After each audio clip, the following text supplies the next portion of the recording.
오늘 시간에는 마가복음 5장 21절로 43절 마가복음 10번째죠.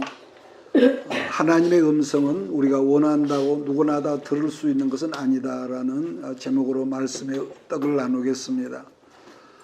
오늘 우리들이 읽은 말씀의 스토리는 회당장 야이로의 딸을 살려주시는 내용이지만은 회당장 야이로의 딸 스토리 속에 갑자기 12해 동안 혈루병이라는 여성들에게만 있는 병든 여자의 스토리가 삽입이 되어서 이름하여 샌드위치 구조를 만들고 있다는 점을 우리가 여기서 봅니다. 두 가지 스토리가 마치 맛있는 샌드위치 스토리를 통하여서 더한 감동을 주고 있다고 하는데요.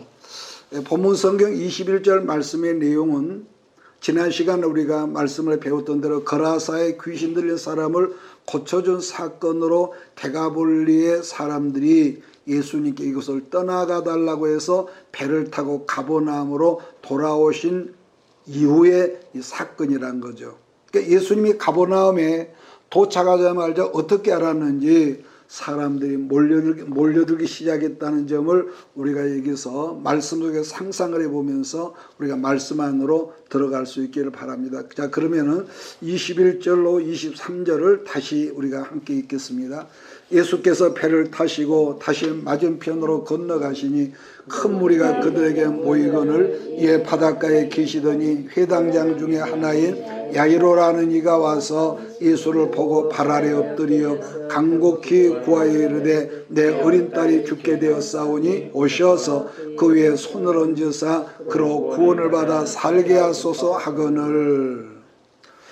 우리가 아는 대로 유대인들은 바벨론 그 포로로 잡혀간 이후부터는 어떤 외국에 나가 있든지 마을 단위로 10사람만 모이면은 회당을 만들었다는 우리가 그 설을 듣거든요. 그러니까 그 당시 회당이라고 하는 것은 지금의 예배당처럼 거기서 예배와 말씀의 강론을 담당하고 있었던 것이, 그러니까 회당장이라고 하는 직분은 아주 그 당시에 고귀한 직분일 수밖에 없었다는 것. 그러니까 회당장은 쉽게 말해 회당 건물 관리뿐만 아니라 유지 보수와 더불어서 말씀 인도도 이 책임을 지고 있던 사람이 회당장이다. 자, 그런데 보통 회당장은 한 회당에 한 명뿐이지만은 우리가 읽은 성경에는 뭐라고 하냐, 회당장 중에 한 명이라 한 걸 보면은 아마 짐작컨대 마을 단위가 굉장히 컸다는 것과 또 하나는 회당장이 한 사람 이상이었다는 것을 추측할 수 있는 말씀이라는 것. 그래서 온 마을 사람들로부터 크게 존경받는 회당장이 지금 바리새인들과 그 밖에 이 종교 지도자들이 예수를 죽이려고 지금 예수님께 지금 찾아와 있는 그 엄청난 이 상황 속에서 더군다나 수많은 사람들이 지금 예수님을 에워싸고 있는 가운데서 어떻게 했다는 거예요? 땅에 엎드려 간청을 한다 했다는 것은 지금 회당장이 얼마나 자식 문제로 절박한 심정으로 예수님을 찾아왔는지를 우리가 여기서 짐작해 볼 수가 있거든요. 이처럼 사람은요, 정말로 어떤 문제를 만나지 않으면 하나님 앞에 엎드리질 않죠. 알면서도. 자, 그런데 왜냐면은 아마 짐작컨대 회당장은 아들이었고 아마 이 딸이 하나뿐이지 아니었을까 이제 짐작이 되는데, 이 딸이 생명이 위태하고 절박한 가운데서 아마 누구라도 부모라면은 그렇게 할 수밖에 없지 않았을까 우리가 생각을 해보는데, 당장 예수님 우리 집에 오셔서 우리 딸에게 안수를 해서 우리 딸을 좀 살게 해달라고. 자, 그런데 이 사건은 단순한 사건이 아니라 그 당시 시대상을 보여주는 사건이라 할 수가 있는데, 지금 많은 영혼들이 죽어가고 있는데도 전혀 손을 쓸 수 없는 종교 지도자들의 실상을 이 작은 사건을 통해서 예수님이 보여줬다는 것. 그러니까 얼마나 간청을 했으면 예수님은 지금 바다에서 막 갈릴리 호수에서 거라사 지방에서 왔는데 즉각적으로 행동을 지금 했거든요. 자, 그랬는데 마가복음 5장 24절에 보니까 이에 그와 함께 가실 때, 회당장 가실 때 뭐라 했으면 큰 물이 무리라고 하니 큰 무리가 따라가며 에워싸 밀더라고 이렇게 했습니다. 지금 예수님이 회당장의 집으로 함께 걸어가고 있는데 본문에서 마가는 어떤 말을 하냐 하면은 큰 무리가 예수님을 따라가면서 에워싸고 밀더라는 거죠. 자, 우리는 지난번에 언젠가요? 서울 이태원 그 어떤 축제 때 모인 사람들이 그 좁은 길에서 서로 간에 에워싸가 서로 밀다가 무려 150명이 거기서 사람들에게 밟혀서 죽었던 사건, 우리 이 국가적으로 문제가 돼가지고 상당히 힘들었던 걸 보거든요. 그러니까 그 밖에 오늘날도 유명한 뭐 가수, 연예인이나 또 정치인들이 어떤 지역에 오면은 어떻게 하죠? 같이 사진이나 그냥 찍으려고 또는 사인 하나 받으려고 에워싸 미는 것을 우리는 봤단 말이에요. 자, 그러면은 고용된 보디 가이드들이 밀착 보호하는 것 같이 지금 예수님도 12 제자들이 예수님 주변에서 예수님을 보호하고 있는 것을 우리는 짐작할 수 있단 말이에요. 그러니까 너무 많은 사람들이 한꺼번에 이동을 하다 보니까 지금 우리가 짐작한 예수님을 밀치고 그러잖아요. 밀칠 수밖에 없는 상황이라는 걸 상상할 수가 있는데 그런 상황에서 회당장의 집으로 가시던 예수님의 발걸음을 갑자기 멈추게 하는 사건이 생겼다는 거예요. 25절 26절을 제가 읽습니다. 12해를 혈루증으로 알아온 한 여자가 있어 많은 의사에게 많은 괴로움을 받았고 가진 것도 다 허비하였으되 아무 효험이 없고 도리어 병이 더 중해졌다는 거죠. 이 여자는 어떤 훌륭한 사람이 아니라 뭐라고 하는 거예요? 12해 동안이나 혈루증을 앓고 있어서 가족들과 사랑하는 가족들과 함께 동거할 수도 없는 이 불쌍한 한 여인의 이야기가 갑자기 여기서 등장하는 거죠. 자, 한번 우리가 레위기 성경을 공부할 때 배운 거죠. 혈루증이라는 레위기에서 말씀하는 뭐라고 그러죠? 유출병. 몸에서 흘러나온 어떤 액체가 흘러나오는 걸 유출병이라고 그러는데 그러니까 정상적 건강한 젊은 여성이라면은 매달 생리주기로 월경이 있는 게 정상인데 문제는 이 혈루증이라는 이 유출병은 자기 스스로가 절제되지 않고 몸 안에서 이 피가 계속 흘러나오는 병을 혈루증, 레위기에서는 유출병이라고 그랬다는 거예요. 유출병. 또 하나의 경우는 남자들에게 생기는 유출병인데 매독이라는 성병에 걸리면 시도 때도 없이 뭐가 있습니까? 정액이 몸 밖으로 흘러나오는 경우도 유출병이다, 부정한 병이다. 성경은 그렇게 말씀합니다. 자, 그러나 한 가지 감사한 것은 본문에서 남편이 병든 아내를 많이 사랑했던지 집안에 있던 재산을 모두 탕진할 정도로 가진 재산도 이제는 없어졌을 뿐더러 그러니까 여러 의원에게 자기 아내의 병을 고친다고 했지만은 이제는 구원의 여망도 없는 자포자기한 상태에서 27절 말씀 보면은 그 뭐라는 거예요? 예수님에 대한 소문을 들었다는 거. 여리고에서 소경 바디메오가 또 여리고에서 기생 라합이 이스라엘의 하나님의 소문을 들었다고 그랬거든요.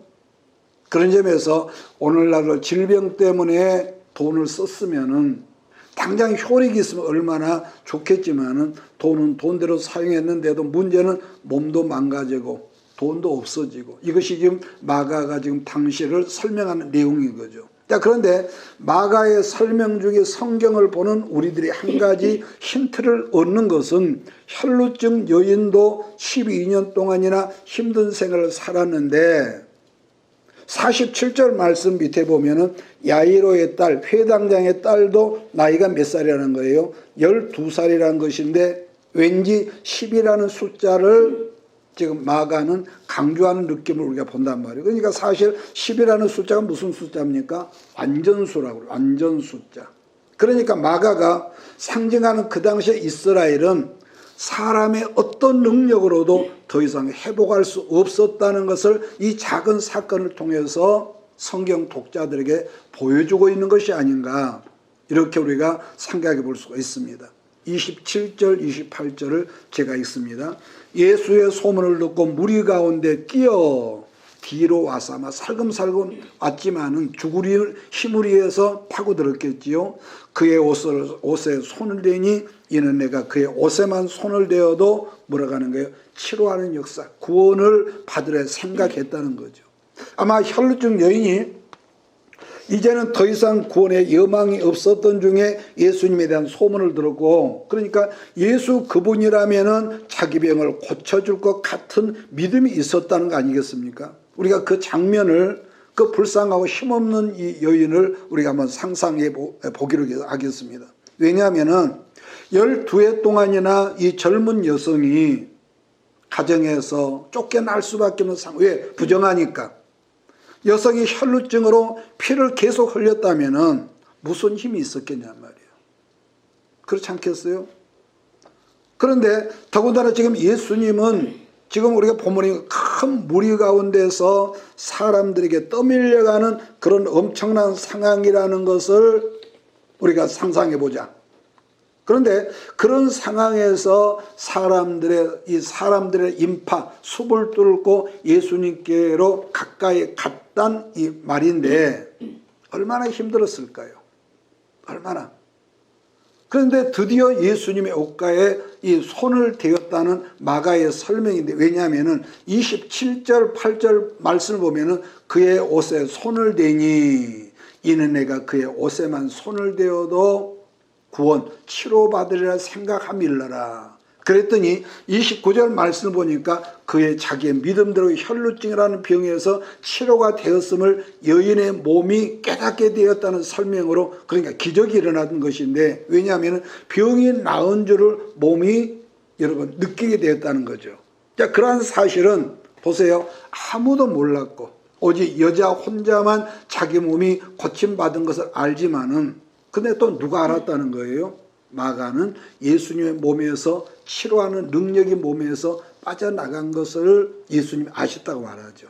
자, 29절 30절 같이 볼까요? 시작. 이에 그의 혈루근원이 곧 마름에 병이 나은 줄을 몸에 깨달으니라. 예수께서 그 능력이 자기에서 나간 줄을 곧 스스로 아시고 무리 가운데서 돌이켜 말씀하시되 누가 내 옷에 손을 대었느냐 하시니. 그런데 여러분, 제자들이 지금 그 상황을 볼 때에 우리 선생님, 우리 예수님은 정말로 어이없는 질문을 하신다는 것인데, 무슨 말이냐면은 지금 그러한 상황에서 사람들이 에워싸 밀고 막 그런 상황에서 누가 예수님의 몸에 손을 대었냐 질문을 하셨다는 것인데, 그 제자들 입장에서는 지금 예수님이 뭐라고 할까, 웃기는 질문을 하셨다, 그러지 않겠습니까?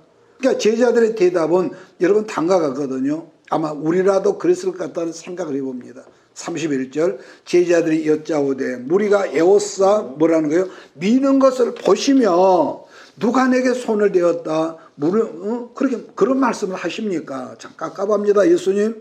우리식으로.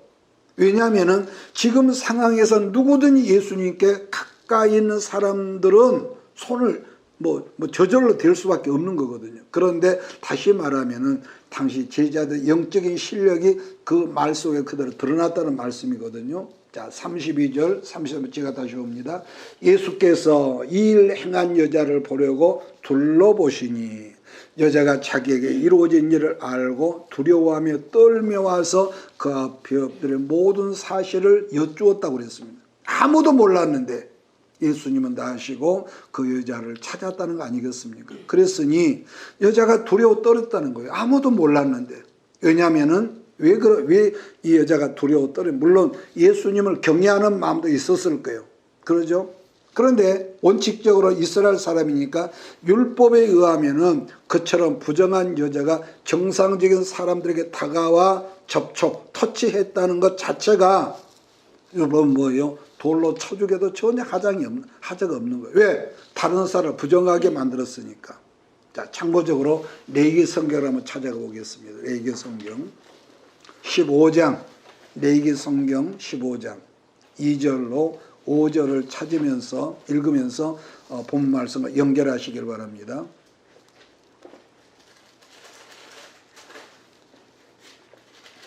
2절 5절 이스라엘 자손에게 말하여 이르라. 누구든지 그의 몸에 유출병이 있으면 그 유출병으로 말미암아 부정한 자라. 그의 유출병으로 말미암아 부정함이 이러하니 곧 그의 몸에서 흘러나오든지 그의 몸에서 흘러나온 것이 막혔든지 부정한즉 유출병이 있는 자가 눕는 침상은 다 부정하고 그가 앉았던 자리도 다 부정하니 그의 침상에 접촉하는 자는 그의 옷을 빨고 물로 몸을 씻을 것이며 저녁까지 부정하리라. 근데 19절은 또 뭐라 했습니까? 19절 어떤 여인이 유출을 하되 자, 유출을 했다는 거죠. 그런데 그의 몸에 그의 유출이 피면 이래 동안 불결하니 그를 만지는 자마다 저녁까지 부정할 것이요.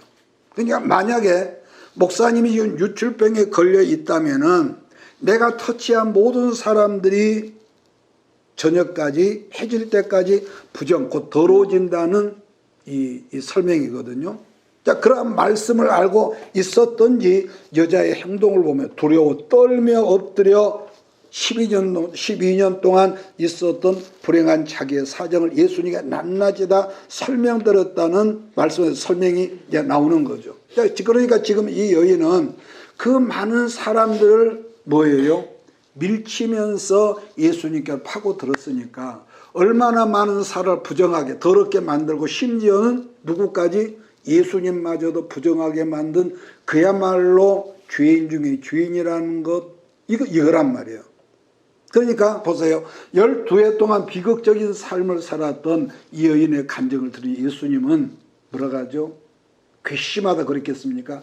잔잔한 음성 어떤 대답을 했다는 거예요? 34절에 보니까 예수께서 이르시되 따라 내 믿음이 너를 구원하였으니 평안히 가라. 네 병에서 놓여 건강할지어다.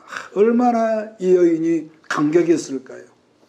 아마 성경은 없지만은 거기서 아마 자기 그 집에 남편 아이들이 있는 곳으로 얼마나 속된 말 눈썹이 휘날리게 뛰어갔겠죠.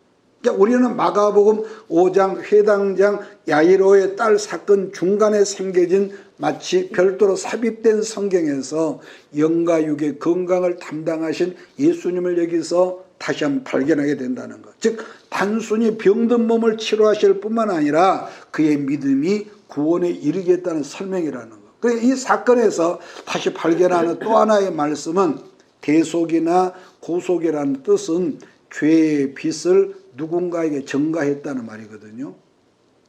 자, 이사야의 설명을 예로 들자면은 이사야는 장차 700년 후에 이 땅에 오실 메시아 구속 사건을 성령으로 설명을 했는데 제가 읽을게요. 53장 4절 6절 그는 실로 우리의 질고를 지고 우리의 슬픔을 당하였거늘 우리는 생각하기를 그는 징벌을 받아 하나님께 매를 맞으며 고난을 당한다 하였노라. 그가 찔림은 우리의 허물 때문이요 그가 상함은 우리의 죄악 때문이라. 그가 징계를 받음으로 우리는 평화를 누리고 그가 채찍에 맞음으로 우리는 나음을 받았도다.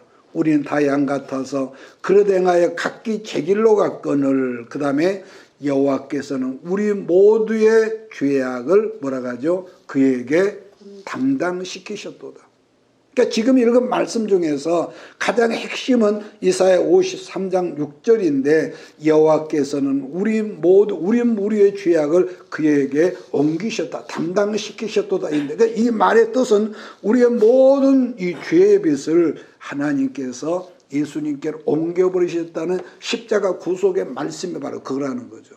그러니까 중요한 것은 하나님은 예수님을 인류 구속의 마스터 키를 주셨지만은 죄인된 나, 죄인된 여러분, 죄인된 그 사람이 예수님의 십자가 구속을 믿느냐 안 믿느냐라는 것인데 그게 바로 성경 뭐라 그 자유의지라고 그럽니다. 하나님은 에덴 동산에서 아담에게 네가 선악과를 먹는 날은 뭐라고 하죠? 정령 죽어. 그러나 미혹받은 아담은 선악과를 먹었는데 이걸 설명을 해주면 내용이 기니까 그냥 생략하지만은 간단히 설명하면은 그게 바로 인간에게만 주신 자유의지라는 거니까 내가 할 수도 있고 안 할 수도 있고 그러니까 내가 말씀대로 살 수도 있고 사단의 미혹을 받아서 범죄케 할 자유도 주셨다는 것으로 여기서 왜라는 설명은 성경에 없다는 거죠. 그래서 우리가 신명기 성경을 보면은 뭐라고 하나님께서 모세를 통해서 네 앞에 두 길이 있대. 생명의 길, 축복의 길이 있고 사망, 저주의 길이 있는데 네가 살기 위해서 생명의 길을 축복의 길을 선택했으면 좋겠다. 하나님이 모세를 통해 그렇게 말해요. 그러니까 선택 안 하면 죽어가 아니라 네가 선택해라. 그러니까 항상 이걸 자유의지를 가지고 우리는 로봇가 아니거든요. 그러니까 사실 질병도 가난도 무지도 다 죄로 말미암아 인간에게 온 형벌 아니겠습니까? 그게 하나같이 죄의 결과라는 설명인 것이죠. 그러므로 우리들이 예수를 믿는다는 말은 종교인이 아니라 예수를 믿음으로 내게 있는 모든 죄들을 예수님께로 옮김으로 우리는 하나님께 구원을 받았다는 것이 다르게는 이런 뭐라 그럴까요? 전인적인 구원이라고 이렇게 말할 수 있다. 자, 지금 예수님은 어디로 가다가 이런 일이 생겼다고 그랬습니까? 아까 회당장 야이로의 집으로 가다가 중간에서 이런 일이 생겼다고 그랬습니다. 아마도 회당장 야이로는 그 가시다가 갑자기 난 여인으로 말미암아 예수님이 시간을 지체하는 걸 보면서 아버지가 얼마나 예간장이 탔을까요? 여러분 그렇지 않겠어요? 그러던 중에 야이로는 청천벽력 같은 소식을 거기서 듣거든요. 어떤 소식입니까? 마가복음 5장 35절 이런 말씀을 한번 보세요. 거기 보면은 아직 예수께서 여인하고 말씀하고 막 그랬던 것 같아. 말씀하실 때에 회당장의 집에서 사람들이 와서 회당장에 이르되 당신의 딸이 죽었나이다. 어찌하여 선생님도 괴롭게 하나이까. 그러니까 예수님 아직 길에서 말씀하고 있을 때인데 집에 있던 하인들이 달려와서 지금 금방 딸이 죽었다는 거예요. 그랬을 때 그 아버지의 마음이 어땠을까 우리가 상상을 한번 해보자는 거죠. 36절 예수께서 그 하는 말을 곁에서 들으셨대요. 들으시고 회당장에 이르시되 그 다음에 뭐죠? 두려워하지 말고. 우리는 그럴 때 얼마나 두려울까요? 믿기만 하라 하시고. 여러분 이 말은 예수님이 회당장의 그 하인들이 야이로에게 했던 말을 곁에서 다 들었다는 것. 지금 회당장은 절망 가운데 하늘이 노랗게 보였을 것이며 큰 슬픔에 젖어 있었는데 예수님은 뜻밖의 무슨 말씀을 하셨냐면 두려워 말고 믿기만 해라. 사람이라는 여러분 두려운 일을 당했을 때 정상적인 사람이라면 누구나 다 걱정하고 두려워하는 거 아니겠습니까? 그런데 성경은 네가 두려워하면은 형벌이 따라온다는 말씀을 했다는 거. 지금 믿음 반대가 두려움이거든요. 자, 그러나 지금 예수님은 야이로에게 말씀하게 두려워 말고 믿기만 하라 했는데 회당장 야이로에게는 얼마나 힘이 되는 말씀이었을 거라는 거. 예수님은 이처럼 죽었던 사람도 살리셨기 때문에 우리들도 어떤 문제 앞에서 두려워하지 말고 믿기만 하는 여러분 우리 모두가 되기를 주인으로 축복합니다. 그 다음 말씀은 예수님이 오직 세 사람의 제자만 대동하시고 야이로의 집안으로 들어가셨는데 그러면은 왜 12제자 이 다른 제자들의 따라옴을 허락하지 않으셨을까? 인간 차별했을까? 예수님은 언제나 이게 있습니다. 어떤 기적적인 역사 나타냈을 때는 사람들이 믿음을 꼭 그 사람의 믿음을 활용하셨거든요. 그에게 믿음이 있는 것을 보시고. 그러니까 아마도 다른 제자들은 야이로의 딸을 살리는 그 사역에 믿음이 거기에 미치지 못했던 것은 아니에요. 이건 내 개인적인 생각입니다. 그렇기 때문에 너희는 여기에서 그래서 베드로와 요한, 야고보와 요한 세 사람. 자, 그래서 37절, 39절 같이 읽을까요? 시작. 베드로와 야고보와 형제 요한에 아무도 따라옴을 허락하지 아니하시고 함께 가서 떠드는 것과 사람들이 울며 심히 통곡함을 보시고 들어가서 그들에게 이르시되 너희가 어찌하여 떠들며 우느냐 이 아이가 죽은 것이 아니라 잔다 하시니. 초상집이니까 일가 친척들이 모여서 슬픔이 울었다는 거 어디에서는 있을 수 있는 일이지만 그 당시 이스라엘에서는 부유한 집안에서는 전문적으로 울어주는 울음꾼 직업군들이 있었다는 거. 그러니까 신분적으로나 사회적으로나 어떤 이 부유한 회당장의 집안이었으니까 상당한 울음꾼들이 있었음을 우리가 여기서 짐작이 된단 말이에요.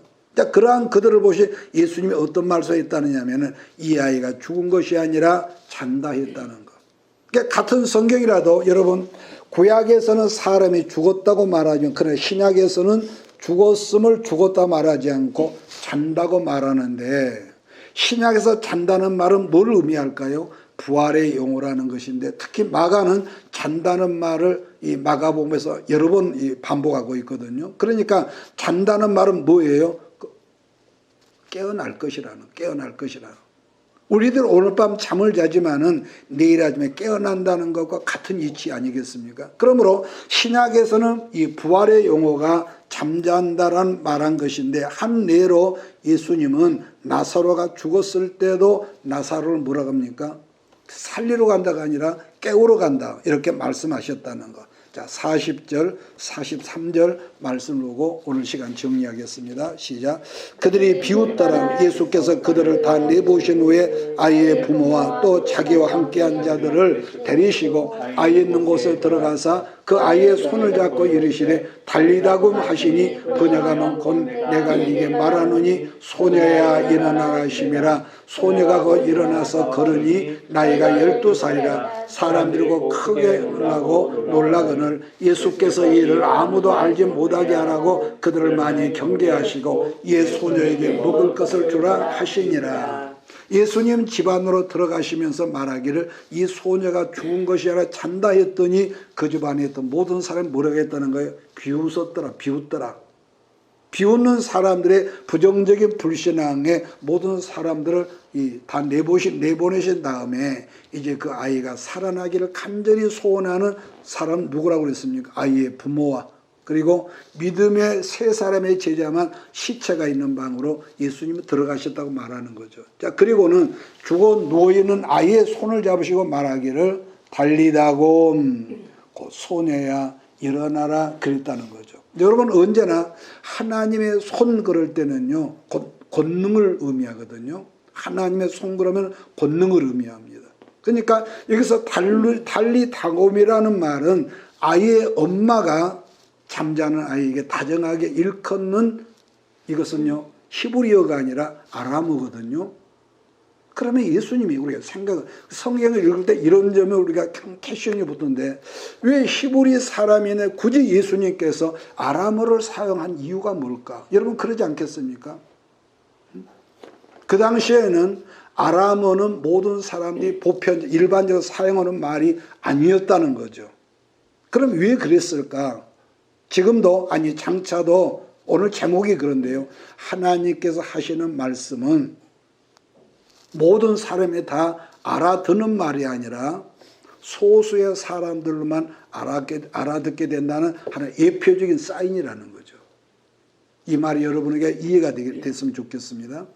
자, 그러자 죽었던 소녀가 일어나서 부모와 말도 하며 걸어 다녔는데 사람들이 얼마나 여러분 놀랬겠습니까? 그런데도 예수님은 아이에게 먹을 걸 주라 말씀하면서 심순당부하기를 이런 사실을 절대로 알리지 말. 왜? 이런 이 기적적인 사건이 소문이 퍼지면은 사람들이 오면은 예수님의 사역에 여러분 얼마나 방해가 되니까요. 자, 또 하나는 제가 위에서 말했지만은 아이의 나이가 12살이었는데 10이라는 숫자는 아까 뭐라고 그랬죠? 안전 숫자로 말했고 더 나아가서 12사도로 말미암는 교회 공동체가 죽었던 생명을 살리는 역할을 할 것이라는 하나의 숨겨진 어떤 예표. 이렇게 우리가 풀이할 수도 있습니다. 그러니까 성경은 어떤 성경을 펼지라도 있거든요. 했던 말을 또 하고 했던 말씀을 또 반복하고 있다는 거. 문제는 그렇게 반복적으로 말씀을 하지만은 언제나 깨닫는 사람들은 아까 뭐라고 했죠? 소수였다고. 깨닫는 사람은. 그러니까 그것은 본문에 나타난 사건을 통해서도 알 수 있는 것은 처음 시작을 셌을 때는 어땠습니까? 데가볼리에서도 가버나움에 건너왔어도 성경 마가는 뭐라죠? 엄청난 큰 물이 대중의 큰 물이라고 그랬었지만은 부활의 현장이었던 야이로의 집안의 방 안에 들어간 사람들은 소수 예수님과 세 제자들 뿐이었거든요.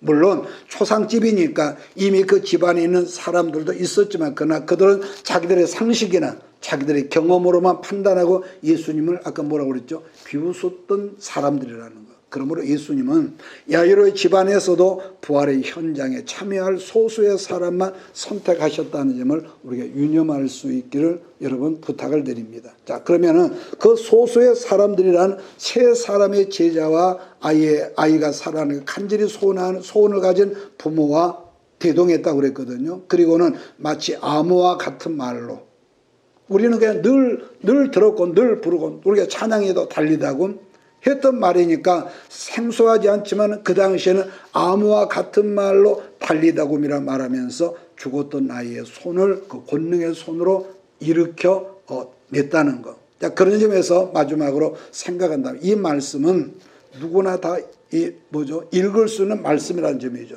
아마 성경은 여러분 가정에 사람 숫자만큼보다 아마 더 많은 것이 성경일 거예요. 집안의 식구가 5이면은요, 식구보다 더 많은 게 성경이라는 거. 그런데도 이런 감추어진 말씀 안으로 들어갈 만한 사람은 누구나가 아니라 언제나 소수로 제한되어 있다는 거. 그래서 늘 예배를 통해서 말씀을 정말 집중해서 듣고 그 말씀을 생각하면서 내 삶 속에 일어난 어떤 문제들을 통해서 또 기도하고요. 그래서 예수님이 유일한 소망이시며 구원자라는 걸 알고 믿는 믿음이 아까 뭐죠? 12년 혈루병에 잡힌 여인을 살린 것처럼 말세를 사고 우리들 역시도 삶 가운데 어떤 우리가 육신이기 때문에 어떤 문제를 안 만날 수가 없죠. 그러잖아요. 그래서 어떤 절망적인 사건을 만났다 할지라도 방방 뛰지 말고 겁먹지 말고 그 믿음이 주여 믿습니다. 믿습니다. 그래서 그 믿음이 여러분과 나를 살린다는 걸 믿는 우리 식구들 되기를 주의로 축복합니다.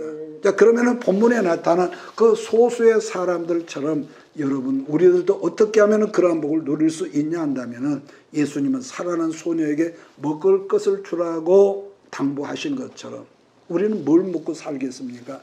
늘 모여서 예배를 통해서 생명의 양식인 떡을 우리가 먹는다면 공급이 끊어지지만 않는다면 여러분이 공급반에서 멀어지지만 않는다면 우리들 넉넉히 소수에 참여할 수 있고 하나님의 음성을 들을 수 있는 어떤 때가 여러분에게 임하게 될 줄 나는 믿습니다. 말씀을 끝내겠습니다. 그래서 지금은 사람들이 살기 어렵고 힘든다라는 말은 하죠. 어떻게 잘 지냅니까? 아이고 너무 힘들어요. 그런 말을 하지만은 그러나 어느 가정이나 먹을 것이나 입을 것이 없어서 헐보는 사람이 없거든요. 자, 목사님은 어제 푸른길에서 1시간 걷다가 이렇게 오는데요. 한 40대 중반쯤 됐나? 그런데 내가 그 여자분을 얼마나 안타까웠던지. 배가요 이만해. 몸통 이만해. 본인은 얼마나 힘들까. 저 몸을 하려면 또 관절도 있을 텐데 당뇨도 있어 혈압도 있을 텐데 우리가 그 전에 누굽니까 문재인 대통령하고 김정은이 회담할 때 조금 그런데 김정은이가 우리가 그걸 들었다. 뚱뚱한 사람들은 굉장히 힘들어. 그러니까 가난해도 지금은요 너무너무 많이 먹는 거예요. 퍼먹어 지금 아예 퍼먹어. 그러니까 헐보는 사람이 없다 보니까 뭐가 없냐면 자연스럽게 우리가 신앙을 하지만 간절함이 없다는 거예요. 지금 사람들은. 하나님을 찾는 간절함이 없어. 예배를 드려도 말씀을 듣는 자리에 있어도 이 건성으로 듣다 보니까 그러다 뭐 하겠어요? 이 속 사람의 성장이 더딘 거예요. 더디. 네? 그래서 여기서 끝으로 야이로의 집을 상상해 봅시다. 온갖 세상적 문화의 잡소리나 하나님이 없는 시끄러운 소음으로 예수님의 생명의 소리가 들리지 않았던 거 아니겠습니까? 그런 세상적인 소리와 분위기에 휩쓸려 가지고 예수님의 다정한 생명의 소리였던 아까 뭐였습니까? 달리다굼 이런 음성이 들리지 않았고 앞으로도 여러분 들리지 않을 수도 있다는 거 아니겠어요? 그래서 아무쪼록 한 주간 동안에도 오직 우리의 소망과 구원은 예수님께만 온다는 걸 믿고 범사에서 믿음의 이 터치를 자꾸 우리가 행하는 우리 모두가 되어야 할 줄 믿습니다. 기도하겠습니다. 이것이 행복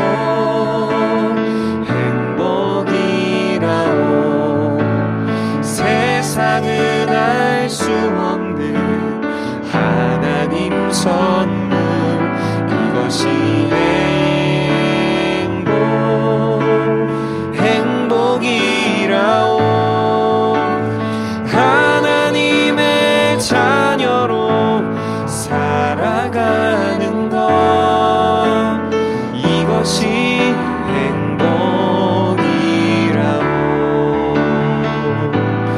이것이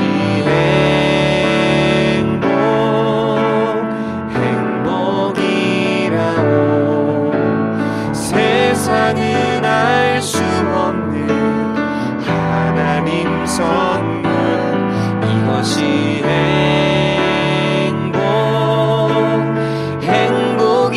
행복이라오. 하나님의 자녀로 살아가는 것, 이것이 행복이라오.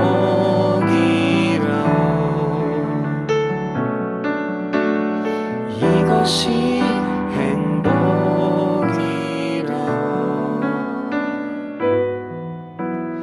이것이 행복이라오.